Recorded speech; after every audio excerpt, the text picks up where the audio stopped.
नमस्कार, मी पाटलो पाटील. बांबू महान्यूजमध्ये आपल्या सर्वांचे स्वागत. जागतिक बांबू दिनानिमित्त अमृतवाहिनी अभियांत्रिकी महाविद्यालय, वन विभाग, बांबू विकास मंडळ, कृषी विभाग यांच्या मार्फत भाऊसाहेब थोरात जन्मशताब्दीनिमित्त जागतिक बांबू दिवस साजरा करण्यात आला. फॉरेस्ट नाशिक यांना विनंती करतो की आपण आम्हा सर्वांना मार्गदर्शन करावे.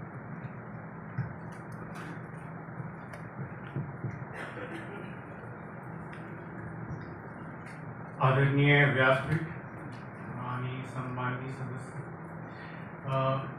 2015-16 साल में मैं पेंच टाइगर रिजर्व में था और भास्कर पवार साहब ने आपको बताया कि बाम्बू में एक साथ फ्लोरा आता है. तो वो पेंच टाइगर रिजर्व शुरुआत में उधर से ही शुरुआत हुई थी बाम्बू फ्लावरिंग की. बाम्बू फ्लावरिंग पूरे के पूरे रीजन में एक साथ नहीं आता, 8-10 साल तक चलता रहता है. तो वहाँ पर शुरुआत थी. तो वो पीरियड मैंने देखा बाम्बू फ्लावरिंग की. तो बाम्बू फ्लावरिंग किसी प्रोजेक्ट टाइगर में देखना जहाँ पर कि कोई आदमी नहीं रहता, एक दूसरे ढंग की एक्सपीरियंस और एक दूसरे ढंग की अनुभूति देती है. तो जब बाम्बू का एक भी क्लम्प जब फ्लावरिंग होता है तो उससे बहुत सारे सीड गिरते हैं. आप रख लो करीब 7 से 8 किलो, और 1 किलो में करीबन 40,000 सीड्स आते हैं. तो मतलब आप रख लो कि एक क्लब से आप 10 से 12 पूरे भर सकते. और ये सीड चूँकि बहुत ज़्यादा न्यूट्रिस होते हैं, तो उसमें जो सीड पर आने वाले जो भी प्राणी रहते हैं उसकी संख्या बहुत बढ़ जाती है. तो उस समय चूहों की संख्या बहुत बढ़ी हुई थी.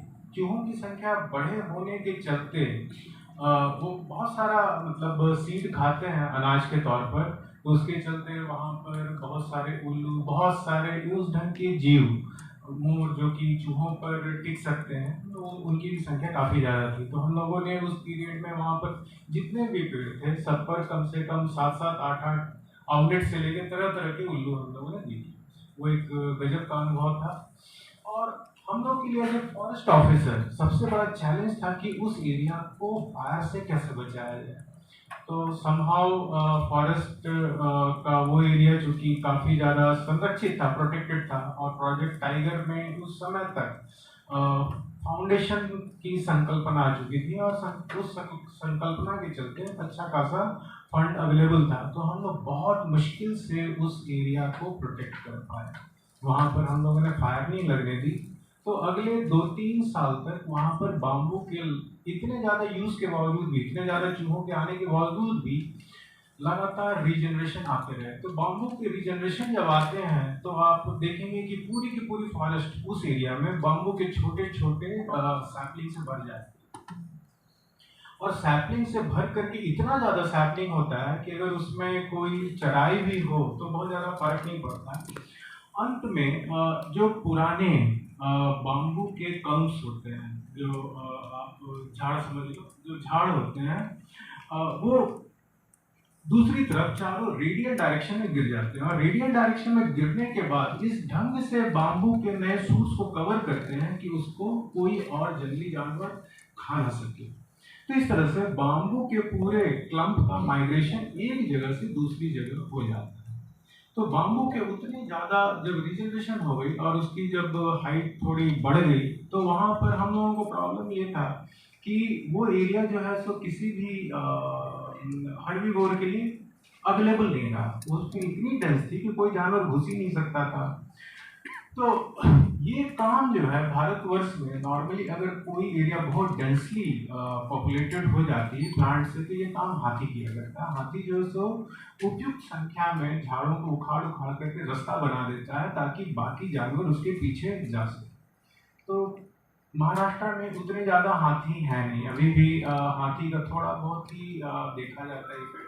जो कर्नाटका से आए हुए हाथी कोल्हापुर तक आए हैं, और कुछ ईस्टर्न एरिया से हाथी गोंदिया डिस्ट्रिक्ट और गढ़चिरौली डिस्ट्रिक्ट तक ही हैं. तो पेंच में उस समय तक हाथी का बिल्कुल ही नहीं था. तो वहाँ पर सबसे जो लार्ज एनिमल है वो है गौर.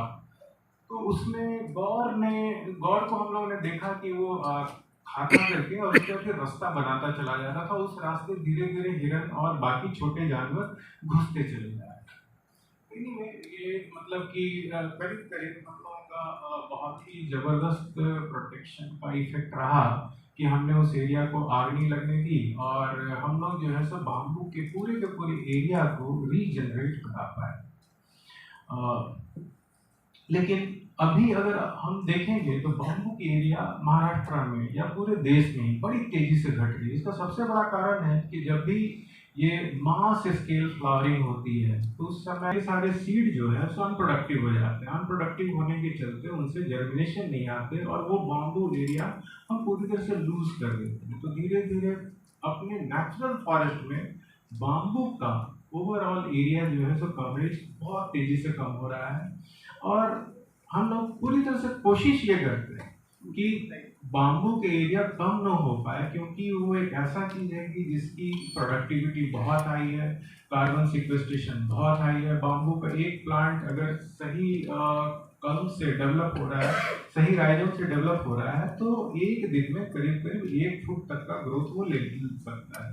तो इतनी तेज बढ़ने वाली ये प्रजाति है, तो नेचुरली कार्बन सिक्वेस्ट्रेशन में इसका बहुत जबरदस्त इम्पोर्टेंस है। बट स्टिल चूंकि आप लोगों ने देखा होगा कि अभी भी जो माइग्रेटरी ये रहते धनगर रहते जो कि एक जगह से दूसरे जगह अपने जानवरों को चराने के लिए मूव करते रहते हैं, उन लोगों का भी फॉरेस्ट पर कुछ हक रिकॉग्नाइज किया गया है और वो लोग मतलब जंगल को आग लगाते ही लगाते हैं और इसके चलते सारी की सारी हमारी इकोसिस्टम खराब हो रही है।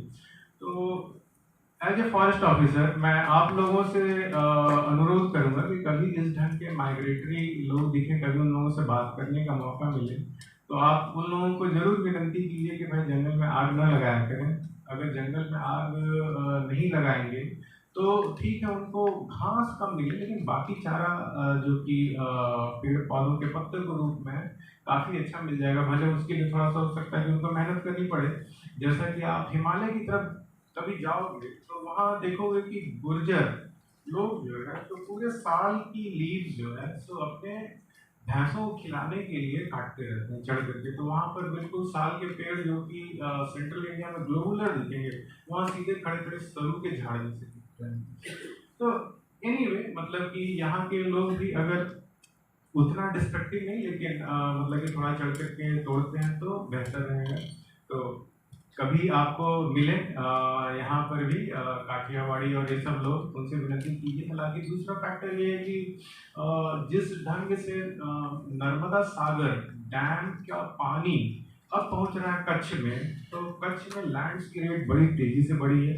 लैंड्स की रेट बढ़ने के साथ साथ वहाँ इंडस्ट्री भी बड़ी तेज़ी से बढ़ी है। तो आशा है कि कुछ दिनों में ये माइग्रेशन जस्ट बिकॉज कि लोगों के पास इतना पैसा होगा कि वो धीरे धीरे खत्म होगी। तो मुझे यहाँ पर एक महाराष्ट्र के जंगलों के लिए और विदर्भा के जंगलों के लिए, आंध्र प्रदेश के जंगलों के लिए एक आशा की किरण दिखती है कि धीरे धीरे यहाँ पर ये लोग एज ए ग्लेशियर कम आएंगे और आग लगाने की घटनाएं कम होंगी।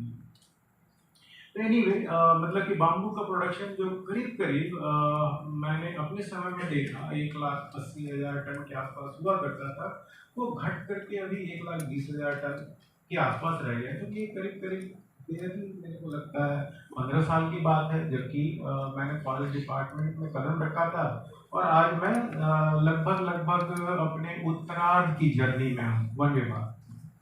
तो इसमें प्रोडक्शन में लगभग 30% की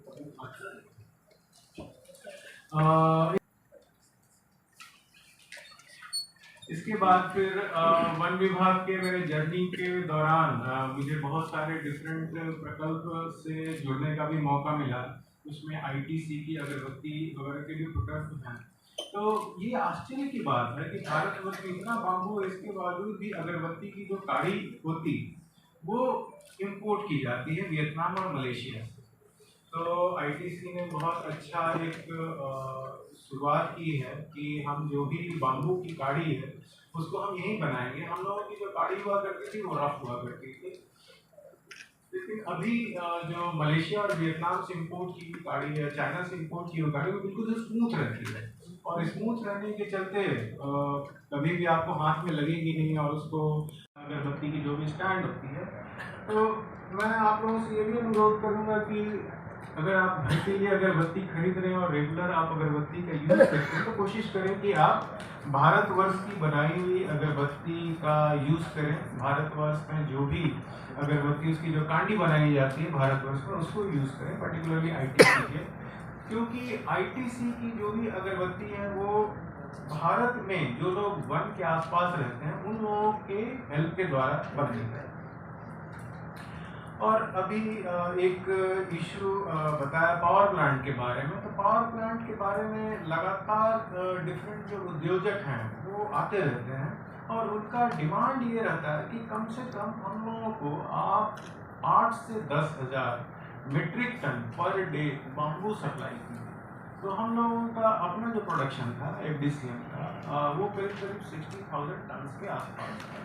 तो उसमें से उनकी फर्दर डिमांड ये थी कि भाई हम 2,000 रुपये पर मीट्रिक टन से ज़्यादा पे नहीं कर सकते आपको, वरना हमारा जो प्रोडक्शन है इलेक्ट्रिसिटी का वो वायबल नहीं रहेगा, इकोनॉमिकली वायबल नहीं रहेगा। तो हम लोगों ने बताया कि भाई हम आपको 2,000 रुपये पर टन कैसे बेच सकते हैं, जब हमारा खुद ही 100 रुपये पर केजी के रेट से बिक रहा है बाम्बू मार्केट में, तो 2,000 रुपये पर टन देने का तो सवाल ही नहीं उठता। तो उनका था कि ठीक है, जो भी लॉस एंड टॉप्स बच जाए कम से कम वो दे दो।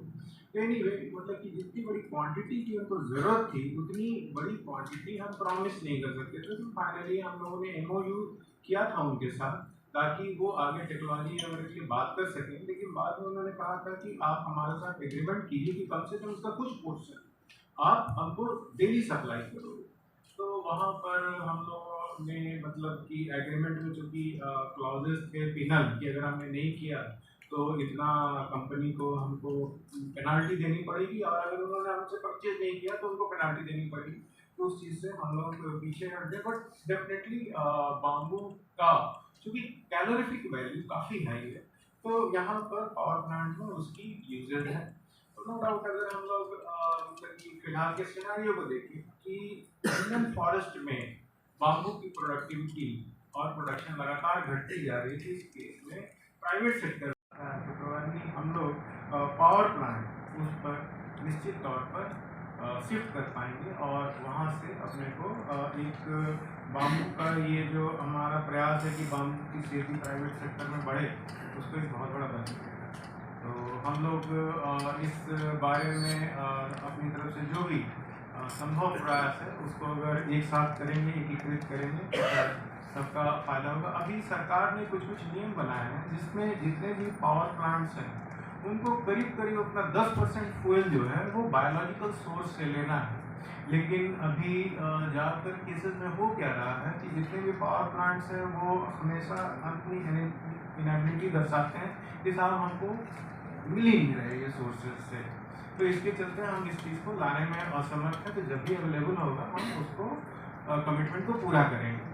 तो इस डायरेक्शन में भी अगर आप लोगों को कभी जितने भी बिजली प्रोडक्शन के यूनिट्स हैं उनके कभी इन्फ्लुएंशियल लोगों से बातचीत हो तो उनका भी आप ये कर सकते हैं ज्ञानवर्धन की यहाँ पर बाम्बू के प्लांटेशन हैं और इस चीज़ को आगे बढ़ा सकते हैं। और इसके साथ मैं अपने 2 साल समाप्त करता हूँ। धन्यवाद। बांबू महान्यूज शेअर करा, सबस्क्राईब करा. बांबू महान्यूज शेअर करा, सबस्क्राईब करा.